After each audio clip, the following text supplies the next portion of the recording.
तो है guys, welcome back to my channel. तो आज के वीडियो में हम जानेंगे एंटी हाइपरटेंसिव ड्रग क्या है, उसका साइन सिम्टम क्या है, कॉजेज़ क्या है और साथ ही साथ उसके ट्रीटमेंट के बारे में भी हम बात करेंगे। अगर आप पहली बार हमारे चैनल पे आए हैं तो चैनल को सब्सक्राइब कीजिए, वीडियो को लाइक कीजिए और कमेंट करिए। चलिए आज कुछ नया सीखते हैं। पहले हमें जानना होगा ब्लड प्रेशर क्या है। ब्लड प्रेशर हमारे शरीर के अंदर जो ब्लड वेसल है उसका जो वॉल है, उस वॉल में ब्लड के फ्लो के वजह से जो दबाव बनते हैं, जो प्रेशर बनते हैं, उनको ही हम प्रेशर कहते हैं। दरअसल नॉर्मल ब्लड प्रेशर है हमारे शरीर के लिए 120/80। जो अपर नंबर है उसको हम सिस्टोलिक प्रेशर कहते हैं और जो लोअर नंबर है उसको हम डायस्टोलिक प्रेशर कहते हैं। अगर किसी भी आदमी का ब्लड प्रेशर 120/80 के ऊपर हुआ तो उसको हाई बीपी बोलते हैं और हाइपरटेंशन कहते हैं।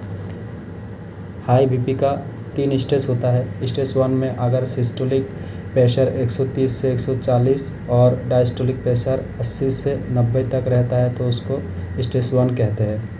और स्टेज 2 में अगर सिस्टोलिक ब्लड प्रेशर 140 के ऊपर और डायस्टोलिक ब्लड प्रेशर 90 के ऊपर होता है तो उसको हम स्टेज 2 हाइपरटेंशन कहते हैं। इसके अलावा स्टेज 3 में सिस्टोलिक ब्लड प्रेशर 180 के ऊपर और डायस्टोलिक ब्लड प्रेशर 120 के ऊपर होता है।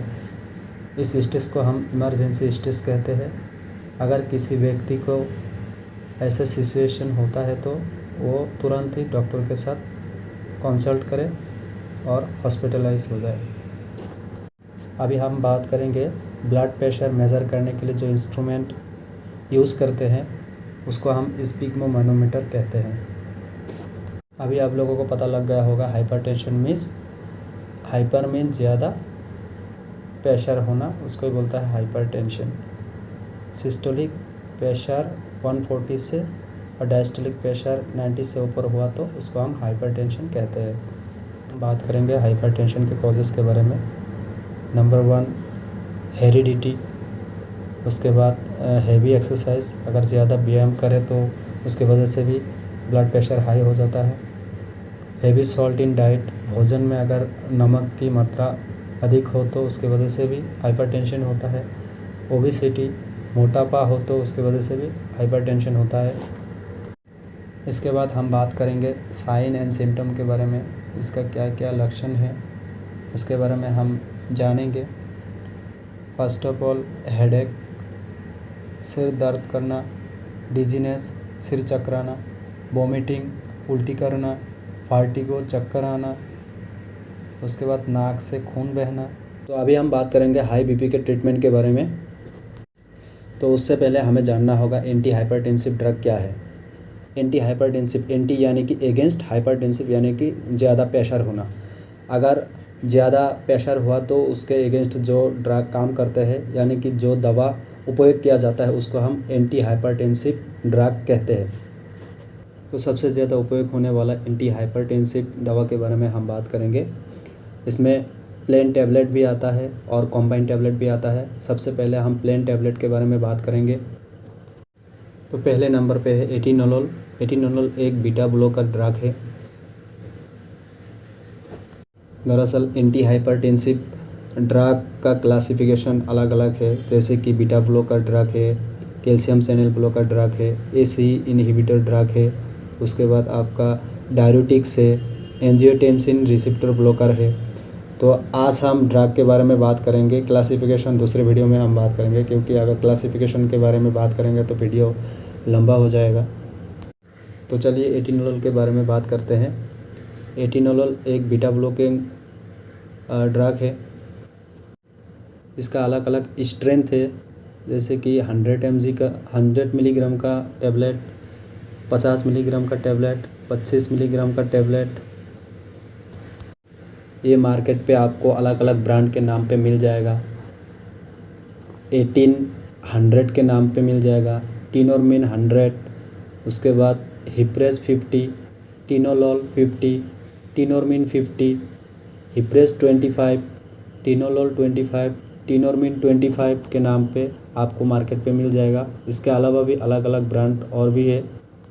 एटीनोलोल का यूज़ क्या है, मतलब किन किन बीमारियों में ये उपयोग किया जाता है।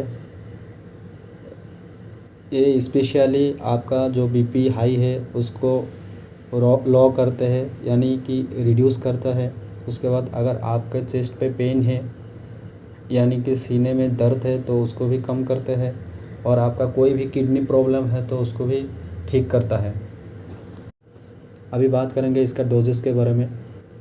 आप 1 से 2 टैबलेट पर डे ले सकते हो। अगर इससे ज़्यादा लेना है तो आपको डॉक्टर के एडवाइस लेना पड़ेगा। और हाँ, आपको एक चीज़ ध्यान रखना पड़ेगा कि अगर कोई भी अस्थमा पेशेंट है तो ये दवा उनके लिए नहीं है, वो ये दवा उपयोग नहीं कर सकते। तो अभी बात करेंगे हम एटीनोलोल के साइड इफ़ेक्ट के बारे में। तो नंबर 1 है ब्लड विज़न, आँख से धुंधलापन दिखना, कोल्ड हैंड और फीट, हाथ पैर ठंडा हो जाना, डिफ़िकल्ट और लेबर ब्रीथिंग, अगर सांस लेने में तकलीफ़ हो रहा है, ये भी एक साइड इफ़ेक्ट है। डिजीनेस यानी कि चक्कर आना, फेंटनेस यानी कि बेहोश हो जाना, शॉर्टनेस ऑफ ब्रेथ, आपका जो ब्रेथ है यानी कि सांस है, सांस लेने में तकलीफ़ होना या फिर सांस में। उसके बाद टाइटनेस इन चेस्ट यानी कि आपका जो सीना है वो टाइट हो जाना। तो चलिए अगले ड्रग के बारे में हम बात करते हैं, जो है कि प्रोप्रानोलोल। प्रोप्रानोलोल या कि ये भी एक बीटा ब्लॉकर की दवा है। प्रोप्रानोलोल का भी अलग अलग स्ट्रेंथ रहता है, जैसे कि 10 मिलीग्राम का टैबलेट रहता है, 20 मिलीग्राम का टैबलेट, 40 मिलीग्राम, 60 मिलीग्राम और 80 मिलीग्राम का भी टैबलेट रहता है। ये भी आपको मार्केट में अलग अलग ब्रांड के नाम पे मिल जाएगा, जैसे कि इंडेरल 10, सिप्लर 10, इंडेरल LA20, सिप्लर LA20, इंडेरल 40, सिप्लर 40, और इसके अलावा भी अलग अलग ब्रांड पे आपको मार्केट में मिल जाएगा। अभी इसके डोजेस के बारे में हम जानते हैं। ये दिन में 3 से 4 टैबलेट आप ले सकते हो खाने के पहले,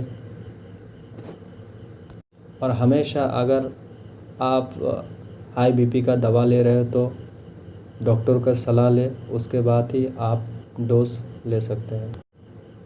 आपको ध्यान रखना है कि अगर पेशेंट अस्थमा है उनको, तो वो ये बिल्कुल यूज़ नहीं कर सकते, यानी कि ये दवा उपयोग नहीं कर सकते।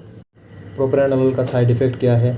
डिफ़िकल्टी इन स्लीपिंग, सोने में तकलीफ़ होना यानी कि ठीक से नींद नहीं आना, कोल्ड हैंड और फीट, हाथ पैर ठंडा हो जाना, डिजीनेस चक्कर आ जाना, फेंटनेस बेहोश हो जाना, शॉर्टनेस ऑफ ब्रेथ, सांस लेने में तकलीफ़ होना, ये सब है प्रोप्रानोलोल का side effect. Thank you so much for watching.